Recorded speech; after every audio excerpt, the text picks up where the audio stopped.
Voilà. 10 minutes à chacun.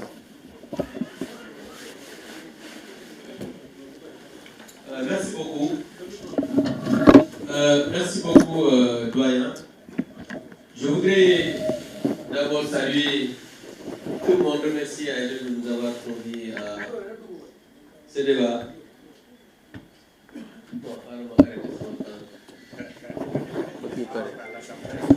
Ah non, doyen, dama couper temps bi de en attendant. D'accord. Ah, réflexe député bi la am fële dañuy sàcc ay secondes quoi. Mon opposant yi des fois minutes yi c'est sacré quoi. C'est bon hein. Voilà, merci beaucoup. Doyen, je voudrais d'abord vous remercier parce que c'est vraiment un honneur de participer à un débat où le doyen Alioune Tine et le modérateur et on parle de dialogue, de renforcement, de cohésion. Parce que lui, s'il y a quelqu'un dans ce pays qui est un modérateur, qui est quelqu'un qui travaille pour la cohésion générale, je dis bien, je n'entrerai pas dans des détails, c'est bien lui, pour avoir vécu avec lui, et je vais donner des exemples précis.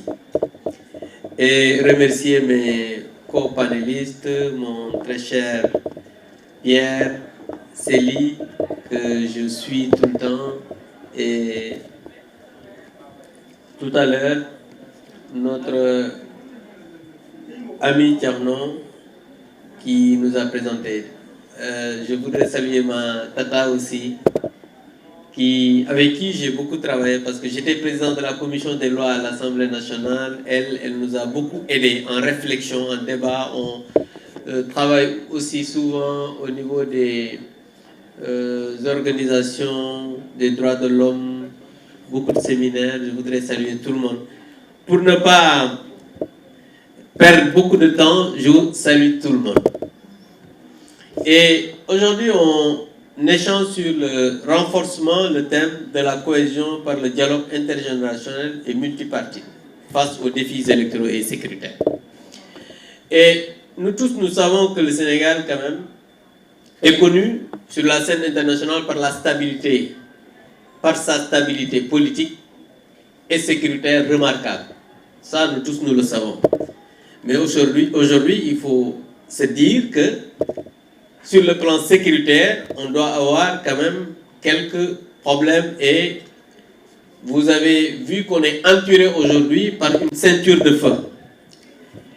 Et ce qui se passe il y a quelques jours au niveau de la frontière avec la Mauritanie aussi, doit faire penser que nous tous, nous devons travailler à aller dialoguer, travailler pour avoir une cohésion, d'abord nationale, mais aussi sur le plan quand même international.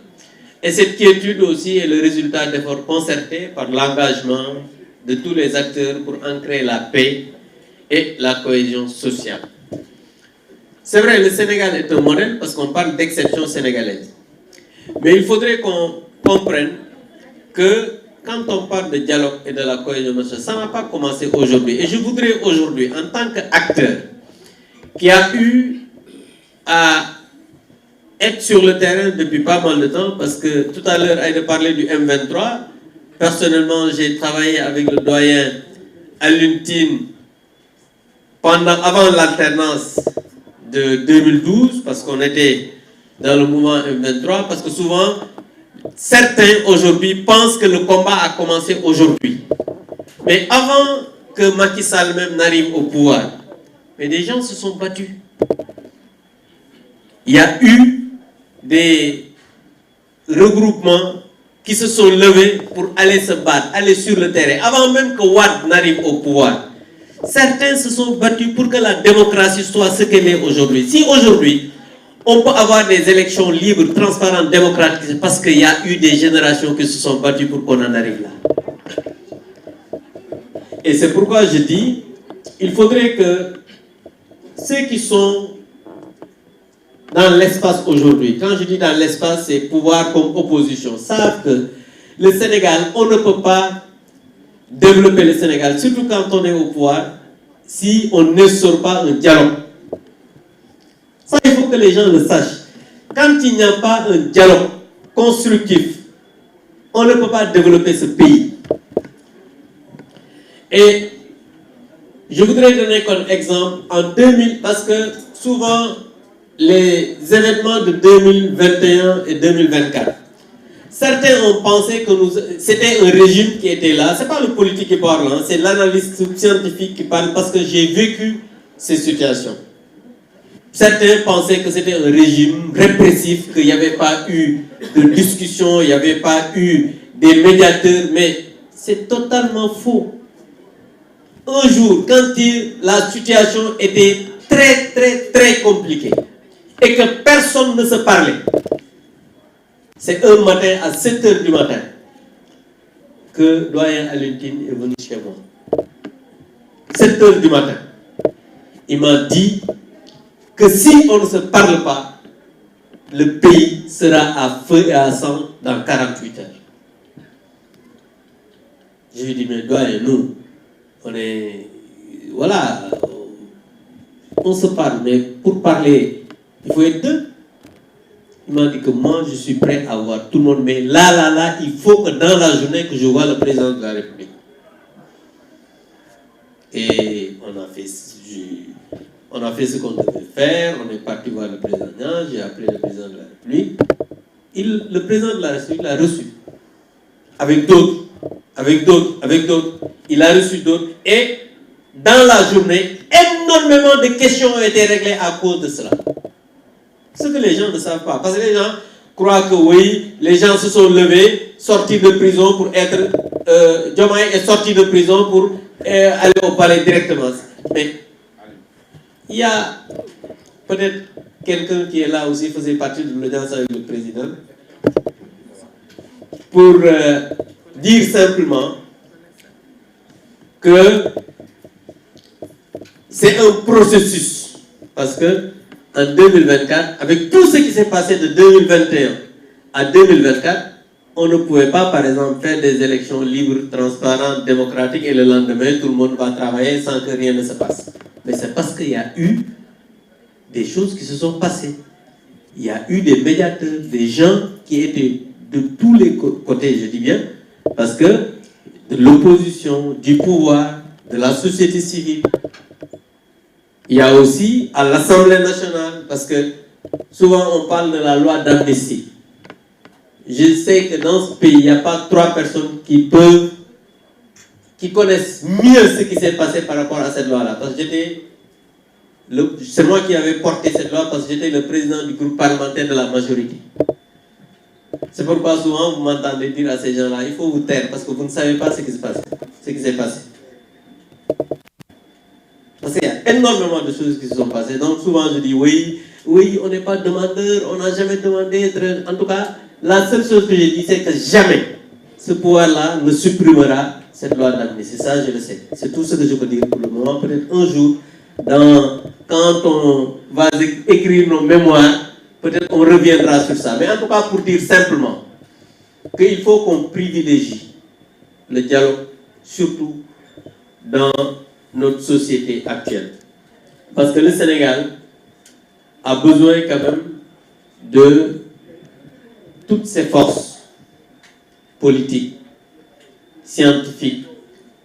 Et quand on parle de dialogue intergénérationnel, je pense que ce panel peut bien être illustratif par rapport à ça, parce que nous tous, Alioune, on dit tonton Alioune, certains disent papa Alioune, parce que quand même, quand il a commencé à se battre pour les libertés, pour la démocratie, pour les droits de l'homme, peut-être certains d'entre nous ne devaient même pas encore naître.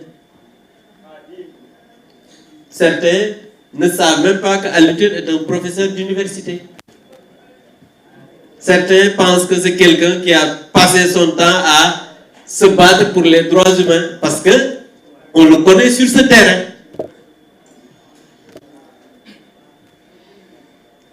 Donc nous devons aujourd'hui faire de sorte que ce débat qu'on veut nous imposer dans ce pays en disant que bon voilà, il faut une pensée unique. Il faut que les gens sachent que ce pays ne peut pas se développer sans pour autant que les gens se parlent. Il faut que les gens se parlent. On peut ne pas être ensemble, parce que je disais tout à l'heure que chacun a sa spécificité dans ce qu'il fait. Moi, par exemple, je suis de l'opposition. Aïda l'a dit tout à l'heure, peut-être il y a certains qui sont du pouvoir ici, d'autres sont de la société civile, mais ce n'est pas ça qui est le plus important. Parce que le plus important, c'est le Sénégal. Parce que si on n'a pas un pays stable, un pays où on peut organiser des élections, un pays où les gens ne peuvent pas se parler, ça ne sert à rien d'être un politique. Ça ne sert à rien d'être un anthropologue, encore moins sociologue. Il faut un pays stable, et un pays où on peut s'épanouir, et un pays où on peut faire de la politique librement, un pays où on peut faire des élections demain, aller. Parce que, li Olof Ndiaye day wax ne bala nga xam valeur u jàmm nga ñàkk. Xam nga au Sénégal, les gens ils savent pas si c'est une minute moo ko dese. Ma ne nii sama kii bari léegi Sénégal xamuñu lan mooy valeur u jàmm. Doyen Alioune Tine dem na Mali dem na Côte d'Ivoire dem na parce que moi amoon na ay xarit yu nekkoon Côte d'Ivoire doon fa dem RDC ak yeneen xam nga fii da ngay tëdd ba guddi bëgg a dem boutique jënd cigarette wala nga jënd café wala jënd daal nga jub rek dem jënd ko ñëw tëddaat. Am na dëkk yoo xamante ne nii soo ñàkkee jàmm ngay xam lan mooy valeur jàmm. Donc je pense que je vais donner la parole au modérateur pour dire qu'on n'a pas eu beaucoup de temps pour... mais je pense qu'au niveau des débats, on reviendra sur pas mal de questions. En tout cas, pour dire simplement que nous avons besoin d'un pays stable. Et pour ça, il faut un dialogue entre des acteurs que nous sommes. Je vous remercie.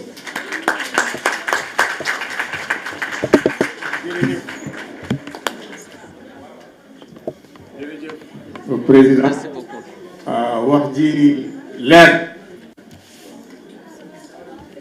waxtaan dialogue waxtaan parce que kooku dafa bokk suñu ay valeurs.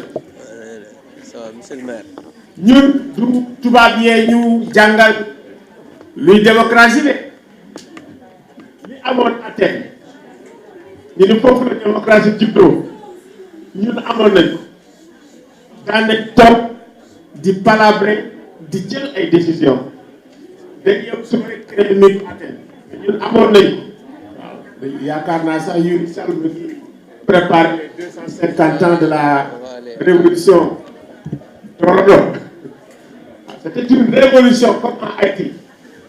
Donc jërëjëf sa wax ji rafet na leer na ndax li ñuy wax conflit générationnel dafa am loolu moo indi débat bi loolu tamit dañ ciy tudd ndax réew mi tam mënoo ko tabax te boole woo ci jeunes à peu près 75% la ñu nekk de la population te boole woo ci femmes yi c'est extrêmement important.